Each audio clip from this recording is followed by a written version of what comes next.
on that end? I got the thumbs up.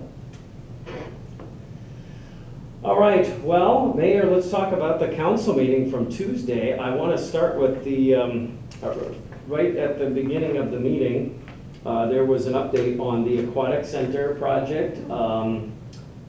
In terms of moving forward, some pretty exciting news on that front. Maybe just tell us what you heard and what your thoughts are. Is this project now really cleared a couple major hurdles on Tuesday?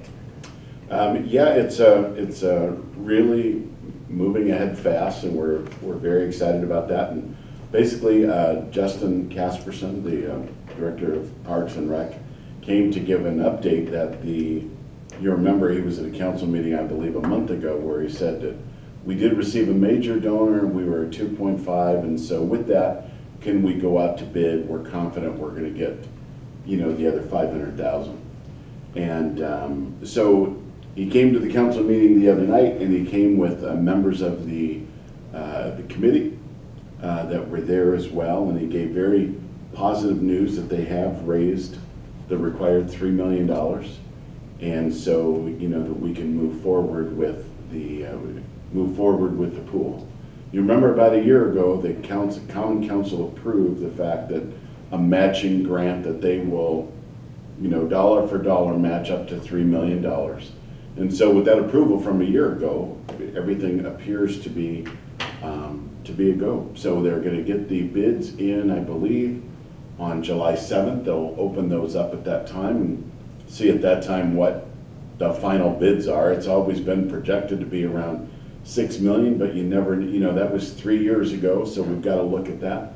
We did feel that by going in the time frame that we're going now, we're going to get some advantages to weather-related advantages, as well as, because of COVID, businesses are sharpening up their pencils to get work. So we're hoping that with those things, we'll have a very positive outcome. So for now, we're very excited about that. There is going to be a groundbreaking at the site at Hefco Pool on July 8th, and there'll be more information coming out about that. But I would like to say to Justin, as well as all of the fundraising committee, to thank you very much for their hard work. This was projected to be a 16 to 18 month project, and they did it in just under a year.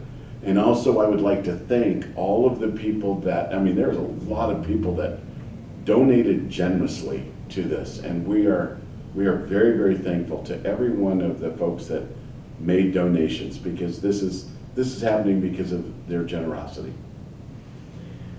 Yeah, the mayor covered it really well. The only thing I would add is just the behind-the-scenes work that these people do is amazing. People don't see this. We went through this a few years ago when the library project was done, and you thank a few people and the committee chairs and others, but there's a ton of folks behind the scenes working on this, and I also thank all the donors. But if you think about it, there were questions in some people's mind with the YMCA fundraiser. Would we be able to get enough interest to pull this off?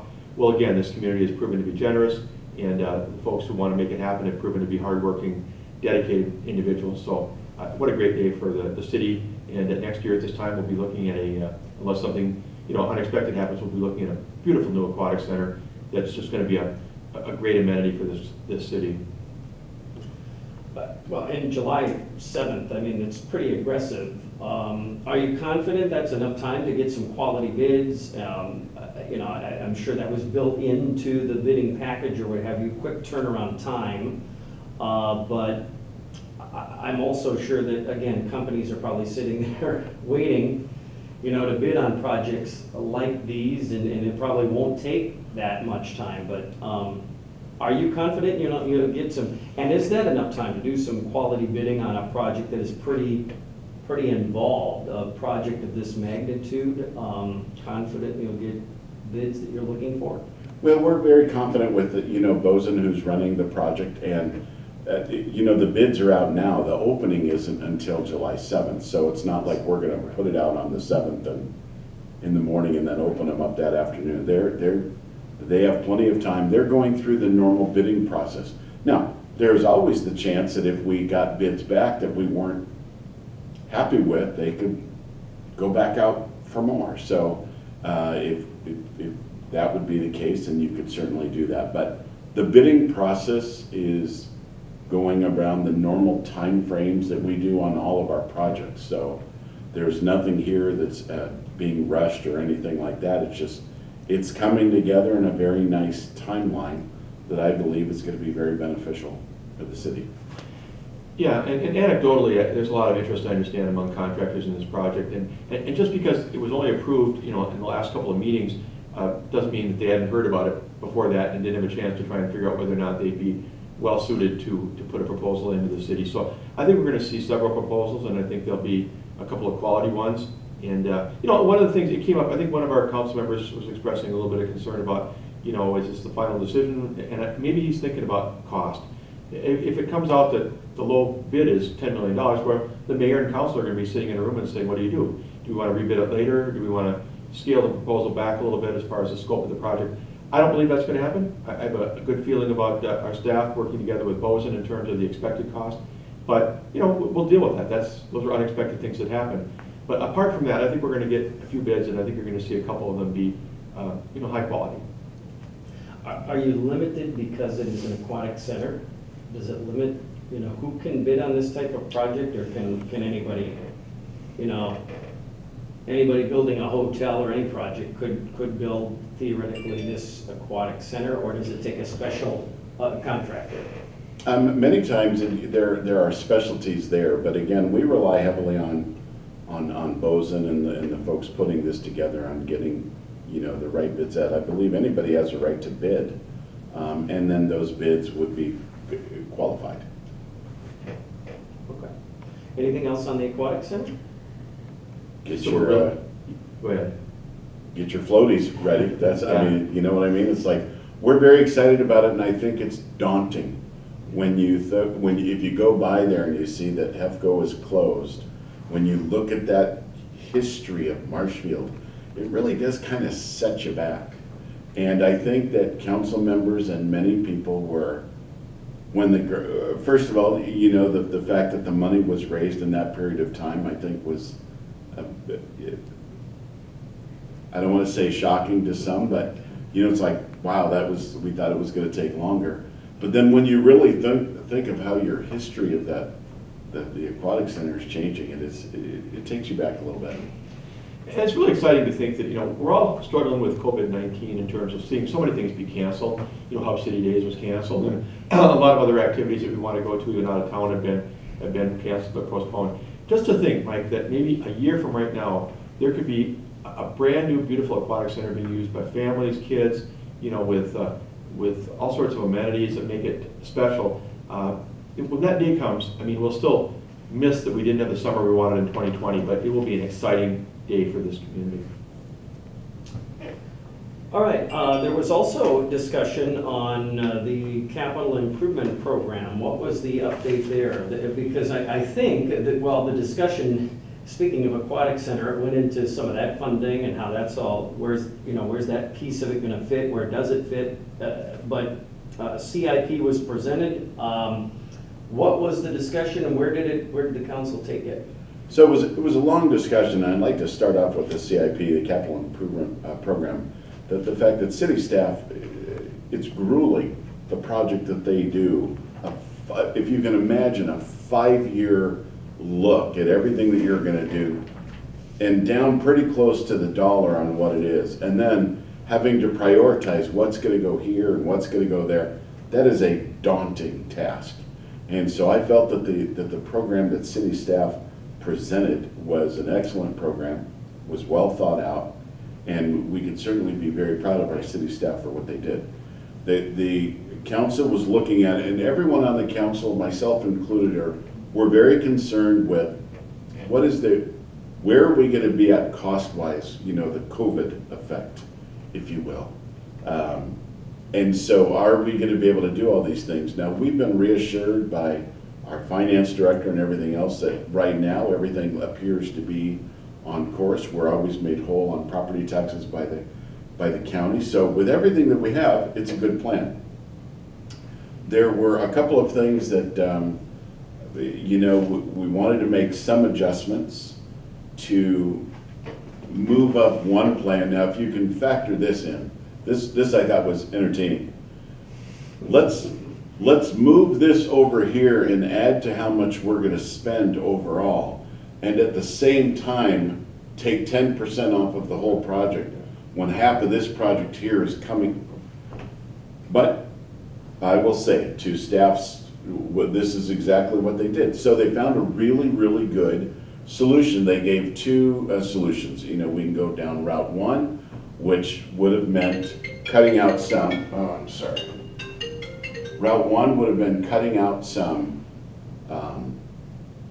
mill and overlay work, some street work, and I don't believe anybody on the council was really okay with that, because we can't just keep Dan Connect and Tom Turchi, who really runs the streets.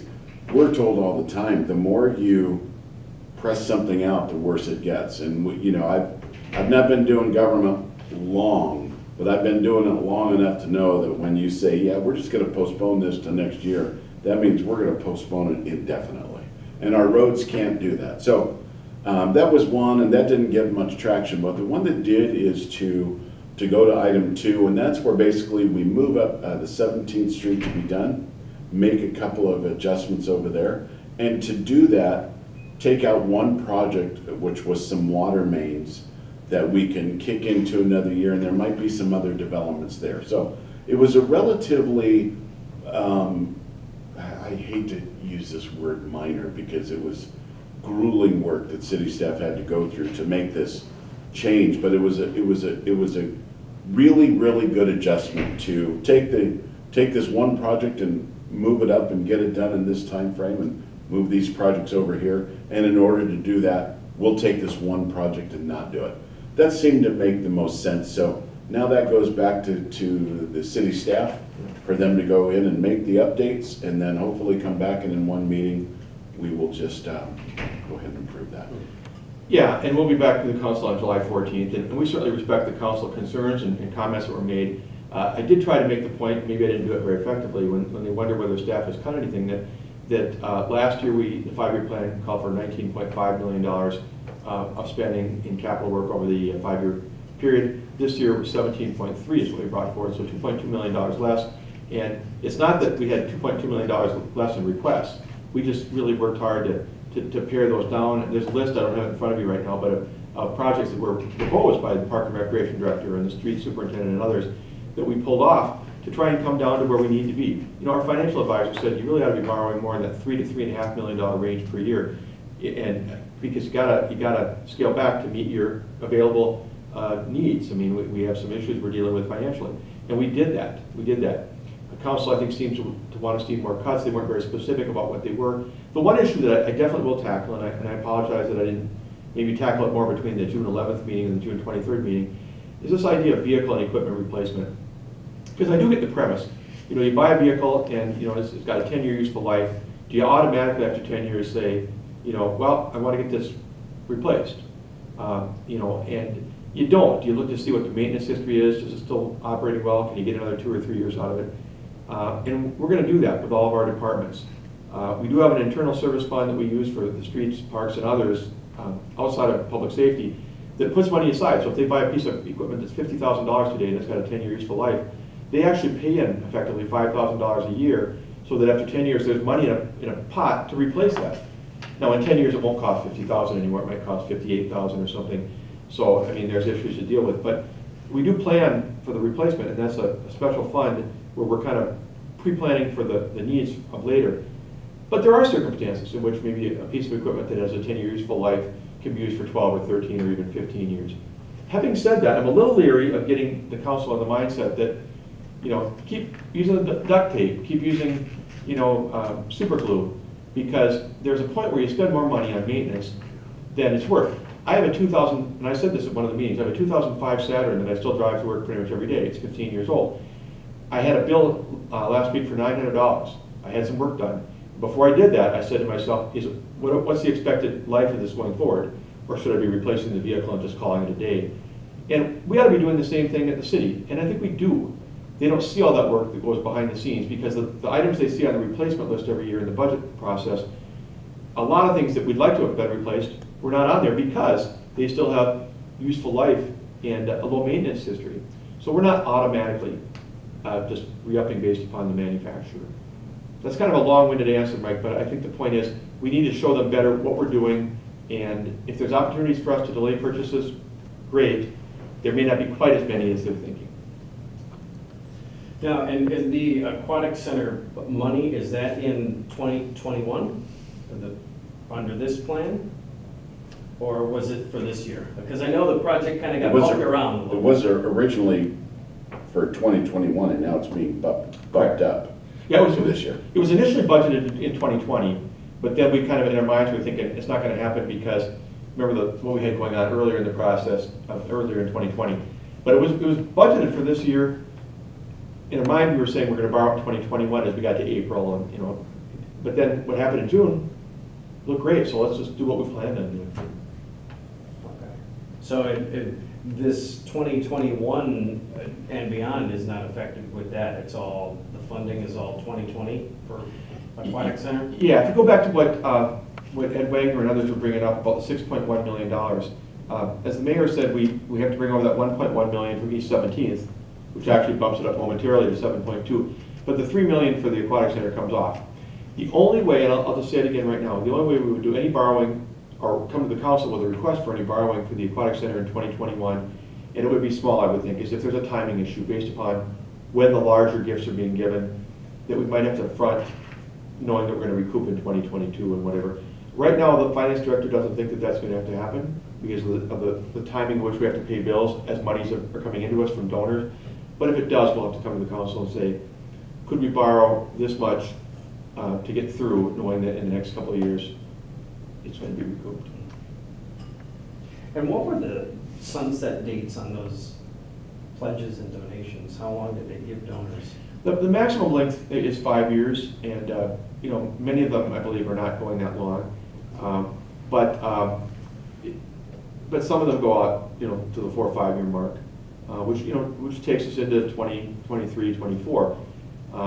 But again, as they taper down, the finance director and the public works director and the park and recreation director have spent some time on this to show that with the $3 million plus the amount comes in this first 18 months, we'll be able to cover the lion's share. But some of the pledges are just, here's the money. It's not 5 years, it's not even 2 years. It's just, here's my contribution. And so it looks positive. We went through the same thing in the library and community center, and it really worked out very well. I think we had to maybe advance a little bit for a short time. At the end of that project, I think I said this at one of the council meetings, we had $4.2 million pledged, $4.2 million. And I heard from some members of the council, and I give them credit, it's a good question. What about the people who don't pay? At the end of the day, we had $14,000 that wasn't paid, which is less than 0.5%.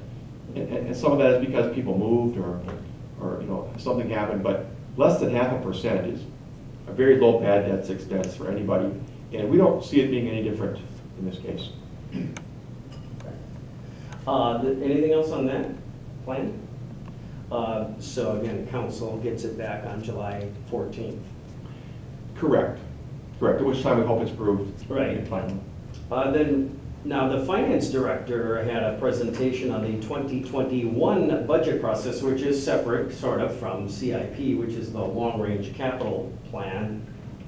Mayor, anything you heard there that stands out to you in terms of now sort of, I guess, starting officially the budget process for next year? Yeah, starting officially, and I believe it started already. And so here again, they come off of one grueling process of the CIP, and then, but part of them to be able to work on the budget, we got to get the CIP done so they can, that flows into that. So they'll begin that process, and all the different department heads will be putting in their expenses, and then that'll go to Steve and Ron will work on it and cut here and cut there and go back and forth. So it's a long process. It doesn't happen overnight. And I will say this, everyone is, we're all chomping at the bit to see it, but we have to let, you have to let the process take place. I do think that this budget, when we get to where we discuss it with the council, there's going to be a fine-tooth comb. Everyone is really quite concerned about what it's going to do, and but we're going to have to play it out and see. So, you know, there's all different types of variables. And what I learned my first year as mayor is there was a parameter given of you can go up this high, well, on a tax increase. That's a parameter. So, you know, when you've got this parameter and then you come down here to reality, they're two completely different things. So I'm not going to get too worked up about this until, you know, this actually comes out later on this year. And I can tell you, Steve he's a nice guy. He's a very nice guy. And you can start telling when we get closer to budget and him getting done with that project, he only works about 20 hours a day during that process. And so, but city staff and everyone does a great job. But we got to wait and see what it is. There's just no way to predict. Yeah, and I agree with what Bob just said. To add to it, this is the tightest restrictions and parameters we've given the department heads in any budget process I've been here. We were very clear about what the expectations are, and the fact that if you're looking for anything new and additional in terms of program services, more staffing, you can put this on a separate sheet. We'll look at it, but the likelihood of getting that is probably going to be very, very low. What we want to do is just provide the quality services that we've been providing to the public, keep that going, keep street maintenance going with no frills. And it's difficult. I think we've talked about this before. We don't make a product here like some industrial and commercial companies do. We don't make widgets. 60% of our costs are basically personnel related. So, and part of that, a big share of that is union contracts. So if we've got a contract with the police or fire union that says you're going to get paid an increase of whatever percent next year, we signed on to it. So there's some things we don't control quite as much as we'd like to, but with all the things that Ron talked about the other night, with other ways to try and raise revenue or other ways to off-shift cost off the general fund to other places, our first and foremost effort is going to be on cost control. And we're doing everything we can. Ron and I have met, we've given, like I said, very tight parameters to people. But Ron also brought up some other ideas and opportunities. Some of them border on or even are taxes, and we get the fact that people on the council said, not interested. Others are just like things that are on the general fund that maybe in other cities aren't. Garbage collection. Garbage and recycling is on our general fund. Other cities, you pay for that separately. So you could say a kind of a shell game, but if it helps our general fund and the tax levy to have it paid for another way, and if you're paying the same thing you would have paid anyway, it's a way that we can help control our costs. So some of these things, council might say this in the end, some of the things they might say this.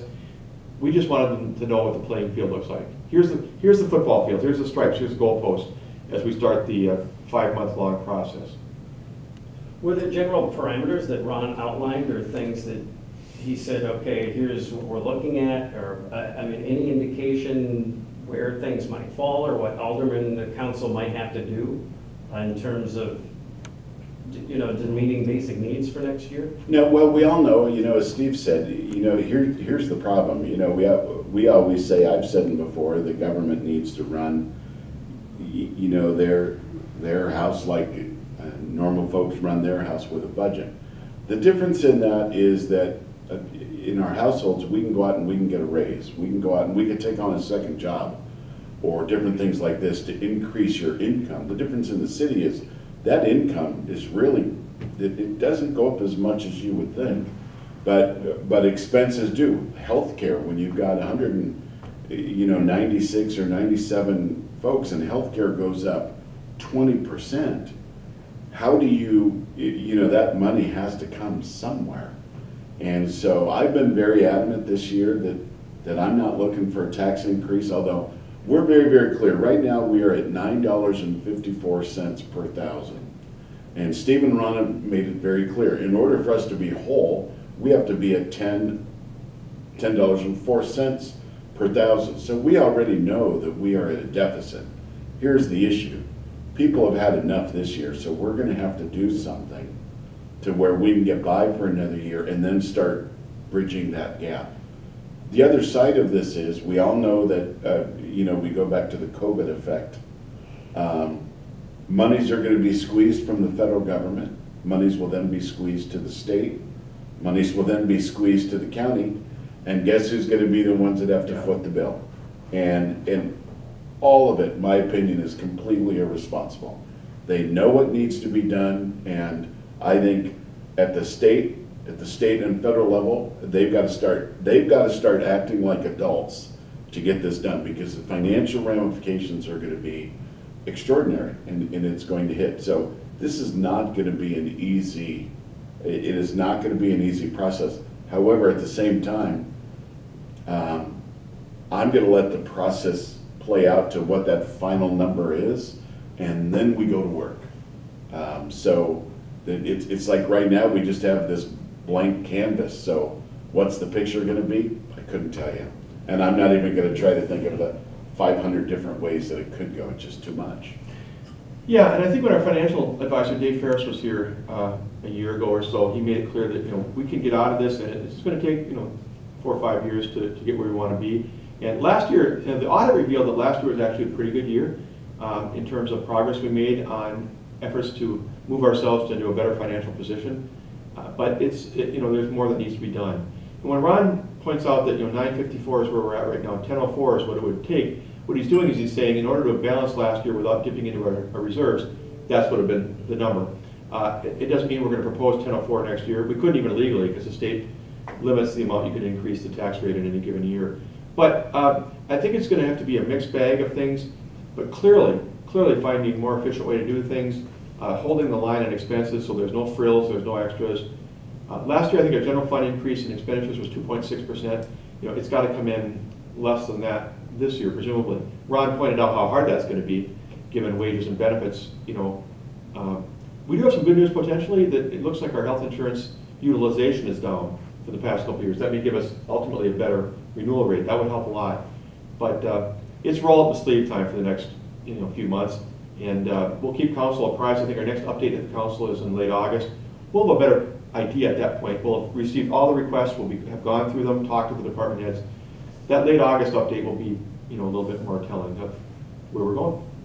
One thing that was very eye-opening the other night, I believe when I started here, a little over 2.5 years ago, right at that time our debt, I remember at that time, was at about 59%. Yeah. And we're down to 52%, which you can probably want to write that down. So that shows that we are being very responsible with that, and then also we might have to look at that. And since we're on the right track and stuff like that, this year could be a little bit different there. And I believe that the max we could ever go is what did Ron say, 60? 65, that's our own policy. That's our own policy. Yeah. And we're not looking to raise our debt or do anything. But I would think that would be a very good number for the public to see, is that debt is going down, and it's going down at a good clip. Yeah, in fact, assuming we have even moderate increases in equalized value over the next few years, the 5-year financial plan we're putting out there, it would come from 52% and drop into the 40s over time. I mean, that's why I certainly respect the council looking for more trimming of the 5-year financial plan, but I think the $2.2 million reduction from the last plan of last year over the 5-year period shows that we know that we've got to be tighter. The financial advisors told us that, and we want to keep moving toward where Bob was saying. We want to get down to a lower number. A lot of cities across Wisconsin are in the 40s and 50s, and when we got up near 60, it was kind of the bells started to go off a little bit, and the yellow flag came up.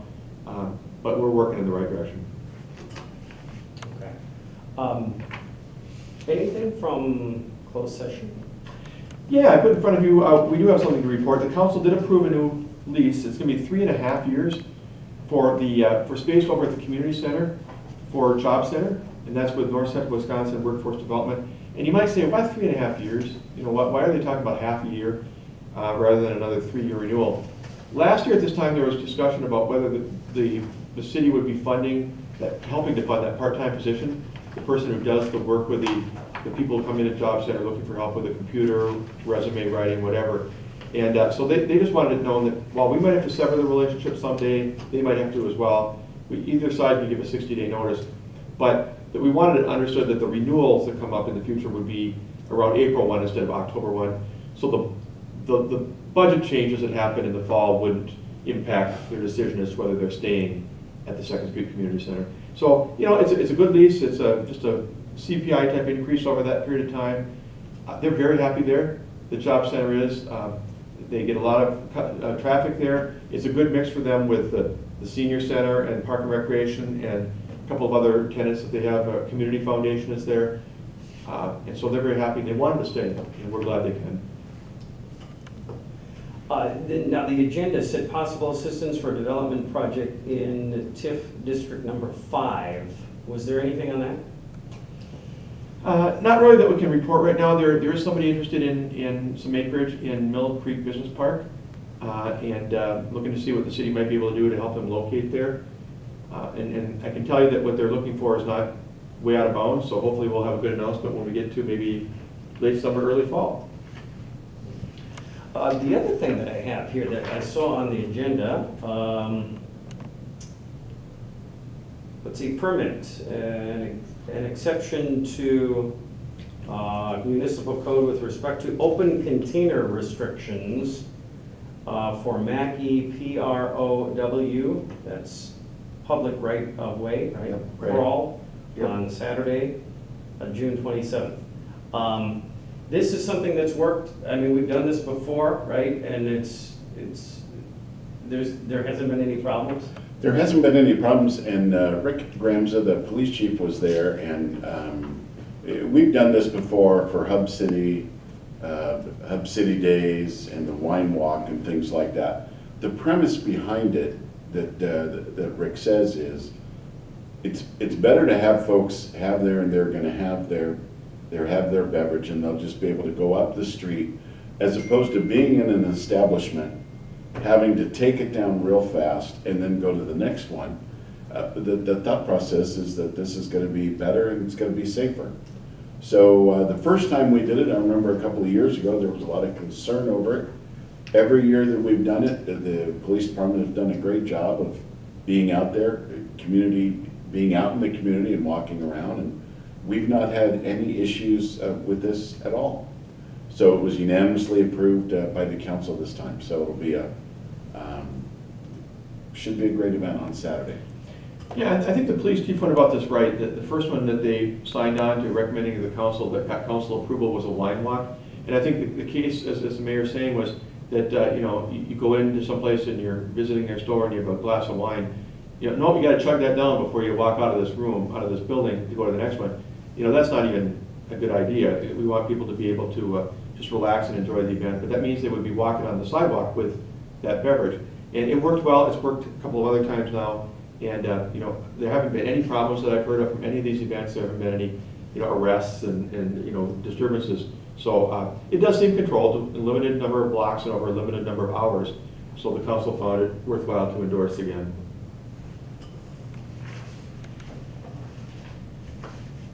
Okay, that do it? Think so? That's it. Yeah. All right. All right. Thanks, That's all Mike. I got. Thanks a Thank lot. you. Appreciate it.